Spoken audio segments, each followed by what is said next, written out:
everyone, and welcome to Off-Road with Frank Ferraro, and I'm your host, Frank Ferraro. And today our guest is Sam Bousfield. He's the CEO of Samson Sky. Samson Sky is the home of the Switchblade, and that's your flying car. Sam, welcome to Off-Road. Hey, you bet. Thanks a lot, Frank, and thanks for having me on. It's an honor to be on something like this. You've made a name for yourself, for sure. Thank you so much. Hey, when I first saw the company and I first learned a little bit about what you were doing, I was enamored. I'm like, wow, this is like the Jetsons coming to life. This is so cool. I was really excited to even have him come on. I gotta ask you something. What inspired you to create the Samson Switchblade? And how did you first conceive of the idea of a flying car? Sure, artists dream the future. That's pretty commonly understood. You have the Jetsons, like you mentioned. You have anything of the future like Blade Runner, Fifth Element, Star Wars, Star Trek, all of them. Pretty much anything that shows the future in a future that you'd want to be in, right? It is most of the travel is in the air, and right now most of the travel is on the ground. When I started looking at this and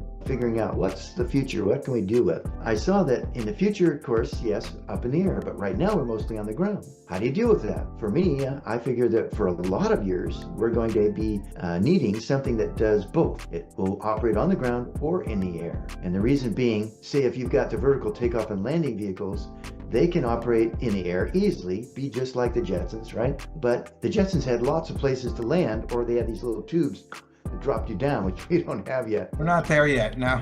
So that's not quite there, and it'll take a long time before there's enough landing places around to really use those the way they should be used. Elon Musk is around. He can do that. He's ready for that. He is absolutely a dead set on making his little roadster fly. I'll see how that goes. Now, I got to tell you something. What were some of the biggest engineering challenges in developing a vehicle that transitions seamlessly between flying and driving? The biggest problem that we had is we set the bar so high. Most flying car guys, when they design one, they've said, the agreement now is, if it's a flying car, it's a combination vehicle, so it's going to be a mediocre car and a mediocre plane, and that's as good as it can be. Just disagreed. Go ahead, we're good. So the one thing that we decided was we're going to set the bar high, and that meant high performance in both modes, because people, in my mind, they'll buy performance over mediocrity any day of the week. And they also want it stylish. Set out with that goal in mind, and now we've gotten over 125 miles an hour on the ground. We beat everything in Road and Track's historical database in our category for their slalom course, the 8 cones 100 feet apart, slalom. We've flown, I guess I'll say, our target is 160 miles an hour in the air for cruise speed, and that's not mediocre. That's a high performance vehicle. Oh, wow. So that sets us apart in a lot of ways. We're also 3 wheels, which is an unusual category or another usual way to do it, but we've designed it in a way that it is, like I say, very high performance and very fun to drive. This thing goes like a rocket. That's cool. That sounds really cool. Yeah, how do you see flying cars like Samson Switchblade fitting into the future of transportation? And what makes the demand, and what are you aiming to fulfill? The Switchblade flying car, for instance, if we are into production and getting the rates that we want to see with our production, will be something that people can use in the existing infrastructure and with no new regulations. So we could go out tomorrow and be building these, and people could be using them the day after. And that's a really great place to be, rather than saying, okay, we need batteries that don't exist yet, or we need rules that aren't agreed to. We don't need any of that. So that's the biggest part of how we would be ready to go. Yeah, but there are a few things like there's got to be a regulatory landscape. What are some of the regulatory hurdles you faced, and how Samson Sky navigated the evolving rules for air and road travel? Yes, the rules for the ground. So you've got the DOT on one side, rules for the ground, and for a car, they're like a foot thick. They're just huge amounts of rules. We're 3 wheels, so we're classed as a motorcycle.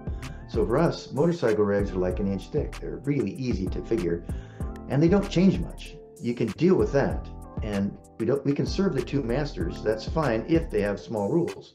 That was the biggest thing for walking down this business-wise, is we had to know that we could get to the end and have a company that could actually do something and be productive and get the vehicle out into the world. And having 2 masters with big sets of rules on each side meant, no, that's not going to happen.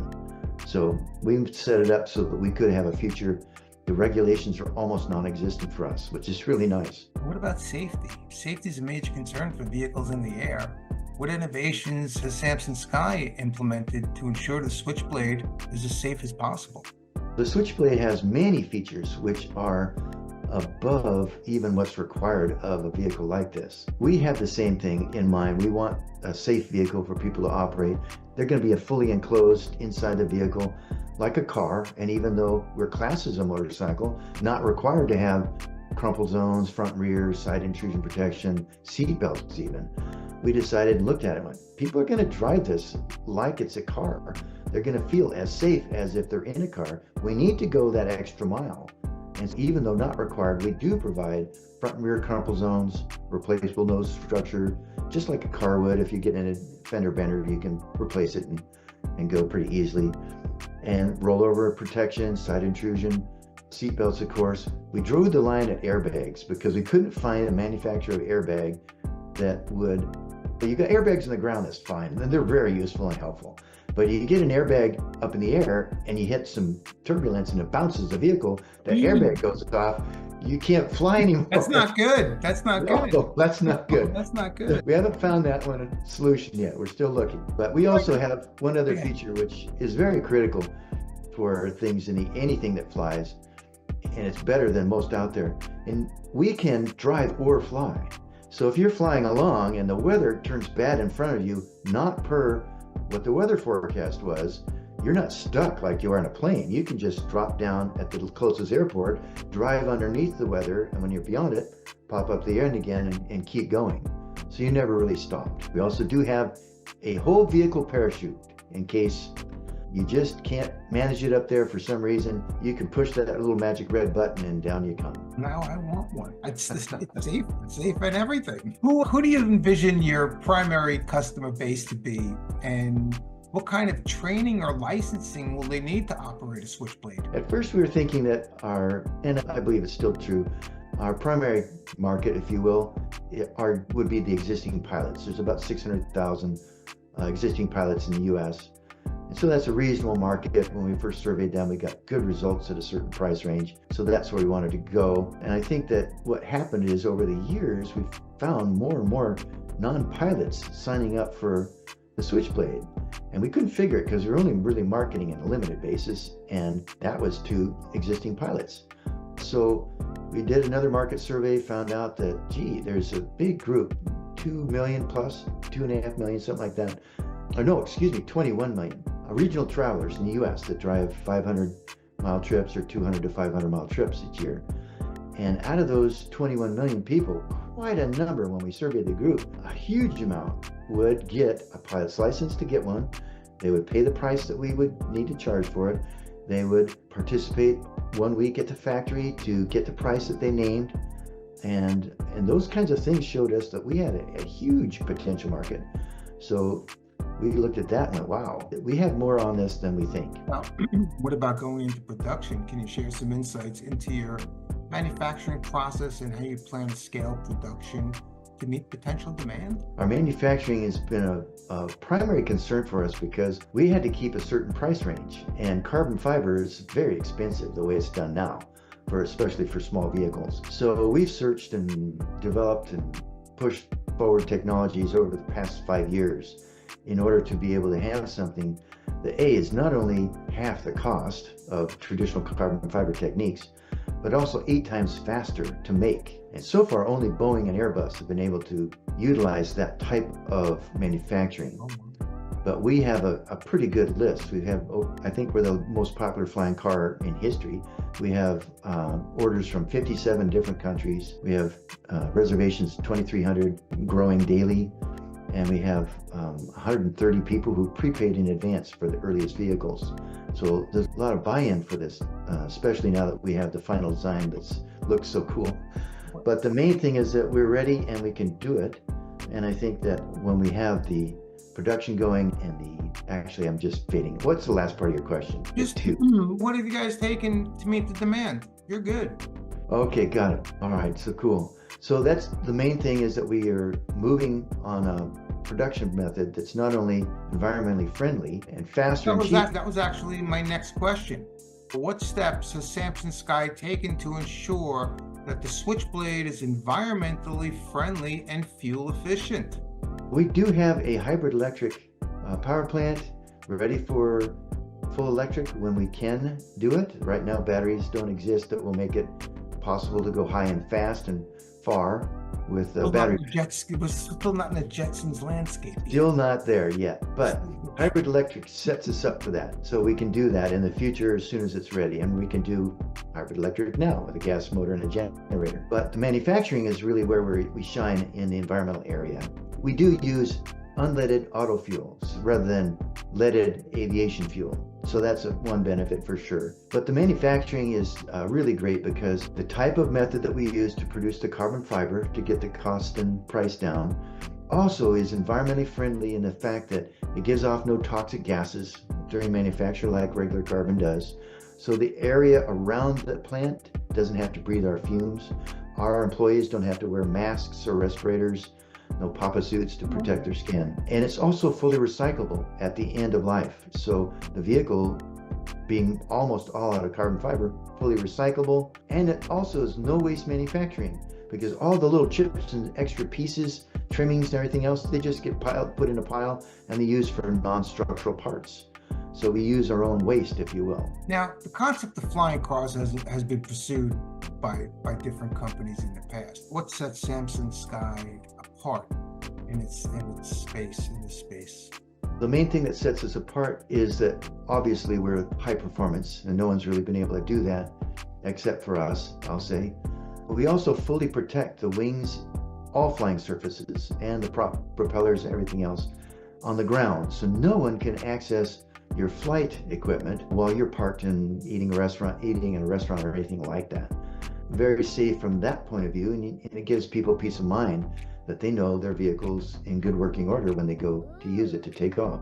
Turns out that's really important for insurance. That we've talked to will not insure a flying car that does not protect flying surfaces on the ground. And since we're the only ones that do that, I'm not sure how the other guys are going to get insurance. Oh, wow. Okay. And going down the road, have you entered into the capital markets at all? Are you looking for investors? What's going on that front? Samson has raised over 11 million to date. Okay. And so we're currently offering a Regulation D 506C private offering for stock in a C Corp company. It's a C Corp. Awesome. And that is out for accredited investors.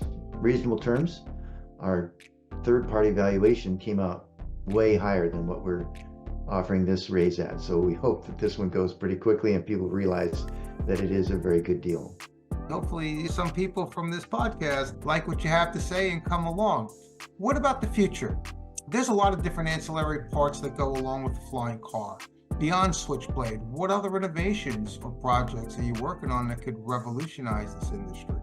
I think that the most that I could talk about today would be the advancements along the lines of the Switchblade, because the Switchblade today takes a private pilot license to operate it, driver's license on the ground, but the future looks like it's heading towards a direction of autonomy, and I think that's something that we're moving forward with as well. So we have a ramp up of technology that we'll utilize and bring in steps along the way. The first is an AI co-pilot to help unburden the pilot when it's going in and out of busy airports or things. You need a little extra hand. The AI can step in and help with that. That can extend further as that technology is proven to where it can take over more and more of the flying ability of the aircraft and eventually the driving as well. They're already doing autonomous cars. Autonomous flying is easier actually to accomplish. So that's really what we look forward to is moving that route. And the next step after AI would be the full fly-by-wire setup. In other words, electric flying controls. The pilot moves controls like right now cars have fly-by throttle, throttle by wire, I should say. And most cars operate on that basis, and we'll be operating out of similar things for the flying portion, and that'll lead to something that we can certify to the FAA that will provide point-to-point travel on demand. You call up your Uber, Lyft, or whatever, and it comes in, picks you up, takes you, flies you, drops you off where you want to go. Super, super, super cool. Sam, I want to thank you for coming on Off-Road today. And if anybody wants to get in touch with you, what is the website that they can reach? SamsonSky.com, SamsonSky.com. A great website with lots of data in it. We have, from there you can launch into the bottom of the page and go over to the YouTube and Facebook, LinkedIn. All those are open and operational. Awesome. Sam, thank you so much for coming on. Good deal, Frank. Thanks. All right. Have a good day.